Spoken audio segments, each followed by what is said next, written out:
Good morning Odisha. आज April 5 तारिख शुक्रवार। आज रही गुरुत्वपूर्ण खबर उपरे आसंतु नजर पकाइबा। ता पूर्व आपण समस्त अनुरोध भिडियो समस्ते गोटे गोटे लाइक करेंगे एवं हाँ चैनल टी दयाकोरी सब्सक्राइब करने। ता सहित आपण मैंने आम भिडियो टी क्यों जिलू देखते आमको कमेंट माध्यम निश्चय जनइबे। तो चलतु आउ डेर न करी आज प्रथम खबर उपरे नजर पकाई नेबा। रक्षा क्षेत्र में आउ पादे आगेला देश बालिस्टिक मिसाइल परीक्षण है सफल। भारतीय सेनार स्ट्राटेजिक फोर्सेस कमांडो तरफ डीआरडीओ सहित मिलित भाव नुआ पीढ़ीर बालिस्टिक मिसाइल सफल परीक्षण करछंती। एही परीक्षण अंगिसार डॉक्टर एपीजे अब्दुल कलाम द्वीपरू होईछि। एही मिसाइल परमाणु अस्त्र परिवहन करिवार क्षमता रहिछि। इंटीग्रेटेड मिसाइल डेवलपमेंट प्रोग्राम क्रम रे एही अग्नि प्राइम मिसाइल को भारत रे विकास कराजिबो। या पूर्व गत वर्ष जून 7 तारिख रे डीआरडीओ तरफरू एही मिसाइल सफल परीक्षण कराइथिला। तो देखंतु द्वादश श्रेणी पिलांग पई बड़ खबर। द्वादश श्रेणी इतिहास सिलेबस परिवर्तन कला एनसीईआरटी। राष्ट्रीय शैक्षिक गवेषणा और ट्रेनिंग परिषद पक्षरु द्वादश श्रेणी इतिहास पाठ्यक्रम रे परिवर्तन कराइछि। हरप्पा सभ्यतार उत्पत्ति और पतन चैप्टर को बदला जाइछि। एही परिवर्तन चलित शिक्षा वर्ष 2024-25 रु लागू होबो। एनई एनसीईआरटी पक्षरु केंद्रीय माध्यमिक शिक्षा बोर्ड को सूचना जारी कराइछि। तो परवर्ती खबर देखंतु चंद्रपृष्ठ रे कारे बुलिबे महाकाशचारी 3 कंपनी को नासा देला स्वतंत्र कार तैयारी काम। चंद्रपृष्ठ रे दीर्घ पथ अतिक्रमण करिया पई नासा रो महाकाशचारीଙ୍କ पई कार निर्माण करुछि। एही काम पई नासा 3 कंपनी को चयन करछि। Institute machine lunar outpost venturi astrolabe एही 3 कंपनी को नासा स्वतंत्र कार लुनार टोरेन व्हीकल निर्माण दायित्व दैछि। एही 3 कंपनी एबे नासा रो आर्टेर मेसिन मून मिशन लागि लुनार रोवर निर्माण करिवो। एही रोवर्स रो व्यवहार करी एबे महाकाश वैज्ञानिक चंद्रपृष्ठ रे अधिक दूर पर्यंत रिसर्च काम करिवे। एही गाडी आर्टेमिस 5 मिशन रो महाकाशचारीଙ୍କ सहित चंद्र को पठाजिवो। एथि पई 2029 सुधा समय धार्य कराइछि। तो सरकारी चाकरी आशाओं बड़ खबर देखंतु। असिस्टेंट मत्स्य अधिकारी को नियुक्ति देवे राज्य सरकार। राज्य सरकार मत्स्य और प्राणी संपद विकास विभाग अधीन रे ओडिशा मत्स्य सेवा ग्रुप बी पदरे सरकारी मत्स्य अधिकारी को नियुक्ति दियाजिवो। एनै ओडिशा लोकसेवा आयोग पक्षरु गत मासरे विज्ञप्ति प्रकाश पाइथिया बेले एबे आवेदन प्रक्रिया आरंभ होईछि। एप्रिल मास 3 तारिख रु एथिपई ऑनलाइन आवेदन प्रक्रिया आरंभ होई मे मास 3 रे समाप्त होबो। लिखित परीक्षा और साक्षात्कार माध्यम रे योग्य प्रार्थी को चयन करा।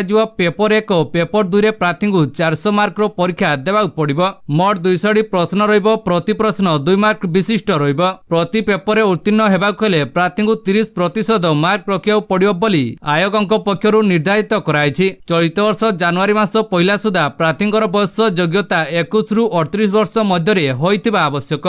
तो परवर्ती खबर देखंतु। राज्यसभा सदस्य भावे शपथ ग्रहण कले सोनिया गांधी। अश्विनी वैष्णव समेत 14 जन सदस्य। पूर्वतन कांग्रेस अध्यक्षा सोनिया गांधी एवं रेल मंत्री अश्विनी वैष्णव समेत 14 जन सदस्य गुरुवार राज्यसभा सदस्य भाव शपथ ग्रहण करछंती। उपराष्ट्रपति तथा राज्यसभा अध्यक्ष जगदीप धनखड़ तांकु नूतन संसद गृह रे शपथ पाठ कराइथिले। सूचना योग्य जे सोनिया गांधी राजस्थान उपर गृहर सदस्य भाव शपथ ग्रहण करता बेले वैष्णव ओडिशार उपर गृह सदस्य भाव शपथ नहीं। कर्कट रोग को नहीं बड़ खबर देखंतु। स्वल्प खर्च रे होई पारिबो कर्कट चिकित्सा सीआरटी सेल थेरापीर लॉन्च कले राष्ट्रपति। सारा विश्व पई कर्कट रोग बे चिंतार कारण पलटिछि। कर्कट रोग रे पीड़ित लोकंक मृत्युहार मध्य बढ़िबारे लागिछि। विशेषज्ञ मत कर्कट रोगर विलंबित चिकित्सा पई मृत्युहार कमिबारे लागिछि। देशर सर्वाधिक कर्कट रोगींकर चिकित्सा शेष पर्यायर होछि। एही समय रोगीर चिकित्सा करबा और तांकु बंचाई रखिबा बड़ कष्टकर। भारत कर्कट रोग मानव समाज पई एक अभिशाप पलटि जाइछि।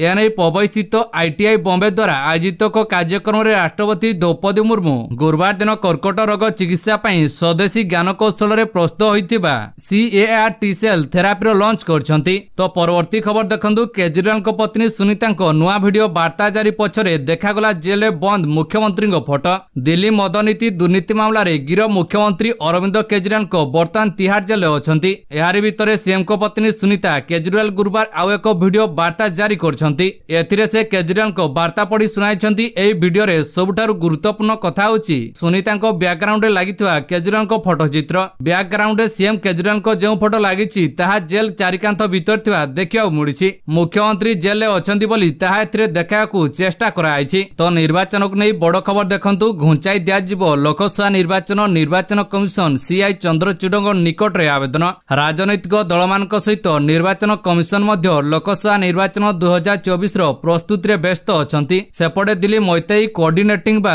ସମନ୍ୱୟ କମିଟି ମଣିପୁରରେ ଲୋକସଭା ନିର୍ବାଚନକୁ ସ୍ଥଗିତ ରଖିବାକୁ ଦାବି କରିଛି। ଡିଏମସିସିରେ ଅନେକ ମୈତେଇ ସଂଗଠନ ଅନ୍ତର୍ଭୁକ୍ତ ଯେଉଁମାନେ ଜାତୀୟ ହିଂସା କାରଣରୁ ମଣିପୁରରେ ଲୋକସଭା ନିର୍ବାଚନକୁ ସ୍ଥଗିତ ରଖିବାକୁ ଦାବି କରି ନିର୍ବାଚନ ଆୟୋଗ ଏବଂ ଭାରତର ପ୍ରଧାନ ବିଚାରପତି DY ଚନ୍ଦ୍ରଚୂଡଙ୍କୁ ଚିଠି ଲେଖିଛନ୍ତି। ତ ପରବର୍ତ୍ତୀ ଖବର ଦେଖନ୍ତୁ। ସାପକୁ ବିଶ୍ୱାସ କରାଯାଇପାରେ କିନ୍ତୁ ବିଜେପିକୁ ନୁହେଁ, ବେଙ୍ଗଲ ରାଲିରେ ଗର୍ଜିଲେ ମମତା।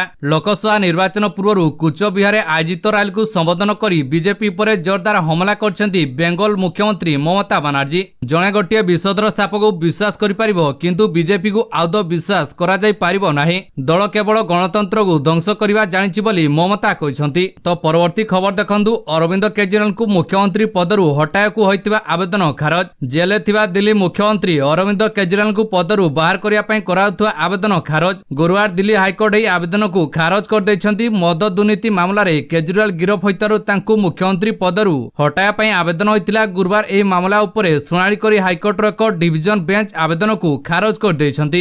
ଅରବିନ୍ଦ କେଜରିୱାଲ ମୁଖ୍ୟମନ୍ତ୍ରୀ ଭାବେ କାର୍ଯ୍ୟ କରିବେ କି ନାହିଁ ତାହା ତାଙ୍କ ବ୍ୟକ୍ତିଗତ ନିଷ୍ପତ୍ତି। ତ ପରବର୍ତ୍ତୀ ଖବର ଦେଖନ୍ତୁ। ତାତିରୁ ନିସ୍ତାର ନାହିଁ, ଆହୁରି କଲବଲ ହବ ଓଡ଼ିଶା। ସାରା ରାଜ୍ୟରେ ଅସମ୍ଭାଳ ତାତି ପରିଲକ୍ଷିତ ହୋଇଛି। ରାତିରେ ଗୁଳୁଗୁଳି ମଧ୍ୟ ହେଉଛି, ଯେଉଁଥିପାଇଁ ଜୀବନଯାତ୍ରା ପ୍ରଭାବିତ ହୋଇଛି। ଆଗାମୀ 2 ଦିନ ପର୍ଯ୍ୟନ୍ତ ଏପରି ତାତି ଲାଗି ରହିପାରେ।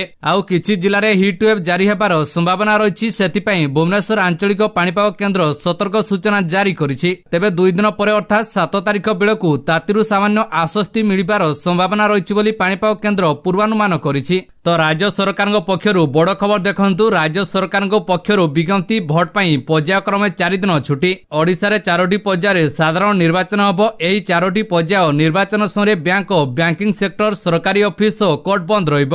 ଏନେଇ ବୁଧବାର ରାଜସ୍ୱ ଓ ବିପର୍ଯ୍ୟୟ ପରିଚାଳନା ବିଭାଗ ପକ୍ଷରୁ ନିର୍ଦ୍ଦେଶନାମା ଜାରି ହୋଇଛି। ଆସନ୍ତା ମେ 13ରେ କଳାହାଣ୍ଡି, ନବରଙ୍ଗପୁର, ବ୍ରହ୍ମପୁର ଓ କୋରାପୁଟରେ ପ୍ରଥମ ପର୍ଯ୍ୟାୟ ନିର୍ବାଚନ ହେବ। ମେ 20ରେ ବରଗଡ଼, ସୁନ୍ଦରଗଡ଼, ବଲାଙ୍ଗୀର, କନ୍ଧମାଳ ଏବଂ ଆସ୍କା। ମେ 25ରେ ତୃତୀୟ ପର୍ଯ୍ୟାୟରେ ସମ୍ବଲପୁର, କେନ୍ଦୁଝର, ଢେଙ୍କାନାଳ, କଟକ, ପୁରୀ, ଭୁବନେଶ୍ୱର ଏବଂ ଜୁନ୍ 1ରେ ଚତୁର୍ଥ ପର୍ଯ୍ୟାୟରେ ମୟୂରଭଞ୍ଜ, ବାଲେଶ୍ୱର, ଭଦ୍ରକ, ଯାଜପୁର, କେନ୍ଦ୍ରାପଡ଼ା ଓ ଜଗତସିଂହପୁରରେ ନିର୍ବାଚନ ହେବ। ବିଭିନ୍ନ ପର୍ଯ୍ୟାୟରେ ଯେଉଁ ଯେଉଁ ସ୍ଥାନରେ ମତଦାନ ହେବ ସେହି ସ୍ଥାନରେ ଥିବା ବ୍ୟାଙ୍କ ବନ୍ଦ ରହିବ। ତ ଭୋଟକୁ ନେଇ ବଡ଼ ଖବର ଦେଖନ୍ତୁ। ପାଣି ନାହିଁ ତ ଭୋଟ ନାହିଁ, ନେତା ଆସିଲେ କାଠ ଫାଳିଆରେ ମାଡ଼ ହେବ। ପାଣି ନାହିଁ ତ ଭୋଟ ନାହିଁ। ନିର୍ବାଚନ ସମୟରେ କୌଣସି ନେତା ସାହିକୁ ଭୋଟ ମାଗିବାକୁ ଆସିଲେ ନେତାଙ୍କୁ କାଠ ପଡ଼ିଆରେ ମାଡ଼ ହେବ। ଏଭଳି ଚେତାବନୀ ଦେଇଛନ୍ତି ଗଜପତି ଜିଲ୍ଲା ମୋହନା ସଦର 14 ନମ୍ବର ୱାର୍ଡର ମହିଳାମାନେ। ୱାର୍ଡରେ ଜଳ ଯୋଗାଣ ପାଇଁ ପ୍ରତି ଘର ସାମ୍ନାରେ ଷ୍ଟାଣ୍ଡ ପୋଷ୍ଟ ସ୍ଥାପନ କରି ଟ୍ୟାପ୍ ଲଗାଯାଇଛି। ହେଲେ ଏଥିରେ ଜଳ ଯୋଗାଣ ବ୍ୟବସ୍ଥା ହୋଇନାହିଁ। କେବଳ ସୋଲାର ଟାଙ୍କି ବସାଇ ଜଳ ଯୋଗାଣ ବ୍ୟବସ୍ଥା କରାଯାଇଛି କିନ୍ତୁ ସେଥିରେ ପାଣି ଆସୁନି। ଫଳରେ ପିଇବା ପାଣି ପାଇଁ ଡହଳ ବିକଳ ହେଉଛନ୍ତି ୱାର୍ଡ ବାସିନ୍ଦା। ଯଦି ସରକାର ବା ପ୍ରଶାସନ ୱାର୍ଡ ବାସିନ୍ଦାକୁ ପାଣି ଯୋଗାଇ ନ ଦିଅନ୍ତି ଭୋଟ ବର୍ଜନ କରିବା ସହ କୌଣସି ନେତାଙ୍କୁ ବି ସାହିକୁ ପୁରାଇ ଦେବେ ନାହିଁ ବୋଲି ଚେତାବନୀ ଦେଇଛନ୍ତି। ତ ସ୍କୁଲ ପିଲାଙ୍କ ସହ ଶ୍ରମିକମାନଙ୍କ ପାଇଁ ବଡ଼ ଖବର ଦେଖନ୍ତୁ। ହିଟ୍ ୱେଭ୍ ପାଇଁ ବଦଳିଲା ସ୍କୁଲ ସମୟ। ଶ୍ରମିକଙ୍କ କାମ କରିବା ଉପରେ ମଧ୍ୟ କଟକଣା। ଦିନକୁ ଦିନ ରାଜ୍ୟରେ ତାପମାତ୍ରା ଉପରମୁହାଁ ହେଉଛି। ଅସହ୍ୟ ତାତି ଏବଂ ଗରମରେ ସିଝୁଛି ସାରା ଓଡ଼ିଶା। ଏହାକୁ ଦୃଷ୍ଟିରେ ରଖି ବର୍ତ୍ତମାନ ସ୍କୁଲ ସମୟରେ ପରିବର୍ତ୍ତନ କରିଛି ସମ୍ବଲପୁର ଜିଲ୍ଲା ପ୍ରଶାସନ। ଜିଲ୍ଲାର ସମସ୍ତ ସ୍କୁଲ ଟାଇମିଂରେ ବଦଳାଇ ଦିଆଯାଇଛି। ଏଣିକି ସକାଳ 6:30ରୁ 10:30 ପର୍ଯ୍ୟନ୍ତ ପାଠପଢ଼ା ହେବ।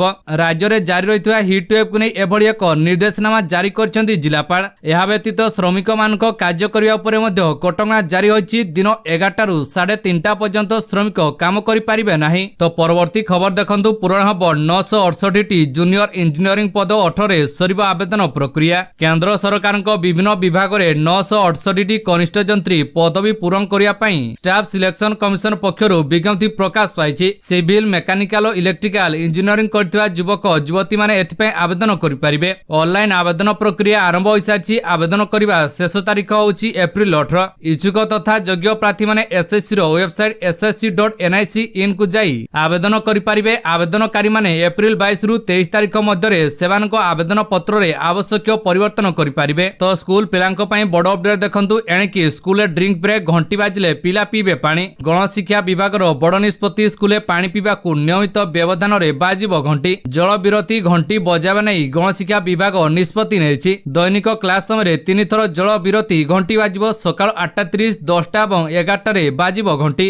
ଜଳ ବିରତି ଘଣ୍ଟି ବାଜିଲେ ନଥିଲେ କ୍ଲାସରେ ଥିବା ପିଲା ପାଣି ପିଇବେ। ଅଂଶୁଘାତ ଶରୀରରୁ ଜଳୀୟ ଅଂଶ ହ୍ରାସ ରଖିବାକୁ ଏଭଳି ପଦକ୍ଷେପ ନିଆଯାଇଛି। ଏନେଇ ସବୁ ଡିଓ ବିଓଙ୍କୁ ଚିଠି କଲା ଗଣଶିକ୍ଷା ବିଭାଗ। ତ ପରବର୍ତ୍ତୀ ଖବର ଦେଖନ୍ତୁ। ଭାରତ ନେପାଳ ସୀମାରୁ ଧରା ପଡ଼ିଲେ 3 ଆତଙ୍କବାଦୀ ଆଇଏସ୍ଆଇ ଯୋଗାଯୋଗରେ କରୁଥିଲେ କାର୍ଯ୍ୟ। ଉତ୍ତରପ୍ରଦେଶ ଏଟିଏସ୍ 2 ପାକିସ୍ତାନୀ ନାଗରିକଙ୍କ ସମେତ 3 ଆତଙ୍କବାଦୀକୁ ଗିରଫ କରିଛି। ଏଟିଏସ୍ କୁ ମିଳିଥିବା ଗୁଇନ୍ଦା ସୂଚନା ମୁତାବକ ଏହି ଆତଙ୍କବାଦୀମାନେ ପାକିସ୍ତାନ ଏଜେନ୍ସି ଆଇଏସ୍ଆଇ ସହାୟତାରେ ଭାରତରେ ଆତଙ୍କୀ କାର୍ଯ୍ୟକଳାପ କରିବାକୁ ଯୋଜନା କରିଥିଲେ। ଏହି 3 ଜଣଙ୍କୁ ଭାରତ ନେପାଳ ସୀମା ସୋନାଉଲି ସୀମା ନିକଟରୁ ଗିରଫ କରାଯାଇଛି। ତ ପରବର୍ତ୍ତୀ ଖବର ଦେଖନ୍ତୁ। ହିଟ୍ ୱେଭ୍ ଓଡ଼ିଶାର 6 ଜିଲ୍ଲାକୁ ଚେତାବନୀ। ଅସହ୍ୟ ହେଲା ତାପମାତ୍ରା। ଏପ୍ରିଲ 7 ତାରିଖ ଯାଏଁ ଓଡ଼ିଶାରେ ତାପମାତ୍ରାରେ ଆହୁରି 2 ରୁ 3 ଡିଗ୍ରୀ ପର୍ଯ୍ୟନ୍ତ ବୃଦ୍ଧି ହେବାର ସମ୍ଭାବନା ରହିଛି। ହିଟ୍ ୱେଭ୍ ପାଇଁ ରାଜ୍ୟର 6ଟି ଜିଲ୍ଲାକୁ ୟେଲୋ ୱାର୍ଣ୍ଣିଂ ଜାରି କରାଯାଇଛି। ୱାର୍ଣ୍ଣିଂ ଜାରି ହୋଇଥିବା ଜିଲ୍ଲାଗୁଡ଼ିକ ହେଲା ବୌଦ୍ଧ, ମାଲକାନଗିରି, ବଲାଙ୍ଗୀର, ଅନୁଗୁଳ, କେନ୍ଦୁଝର ଏବଂ ନୟାଗଡ଼। ଏହି ଜିଲ୍ଲାଗୁଡ଼ିକରେ ତାପମାତ୍ରା 41 ଡିଗ୍ରୀ ଟପିବା ନେଇ ଆକଳନ କରିଛି ଭୁବନେଶ୍ୱର ସ୍ଥିତ ଆଞ୍ଚଳିକ ପାଣିପାଗ କେନ୍ଦ୍ର। ତ ଦର୍ଶକ ବନ୍ଧୁ, ଆପଣଙ୍କୁ ଆମର ଗୋଟେ ଛୋଟିଆ ଅନୁରୋଧ, ଆପଣମାନେ ଆମ ଭିଡ଼ିଓଟିକୁ କେଉଁ ଜିଲ୍ଲାରୁ ଦେଖୁଛନ୍ତି ଆମକୁ କମେଣ୍ଟ ମାଧ୍ୟମରେ ନିଶ୍ଚୟ ଜଣାନ୍ତୁ। ତା ସହିତ ଆମ ଭିଡ଼ିଓଟିକୁ ସମ୍ପୂର୍ଣ୍ଣ ଭାବରେ ଦେଖିଥିବାରୁ ଆପଣଙ୍କୁ ବହୁତ ବହୁତ ଧନ୍ୟବାଦ। ତ ବାସ୍ ଆଜି ପାଇଁ ଏତିକି। ଏଇଠି ରହିଲି। ଆସନ୍ତାକାଲି ପୁଣି ଆପଣମାନଙ୍କ ପାଇଁ ନୂଆ ଲେଟେଷ୍ଟ ନ୍ୟୁଜ୍ ଭିଡ଼ିଓ ନେଇ ଆସିବି।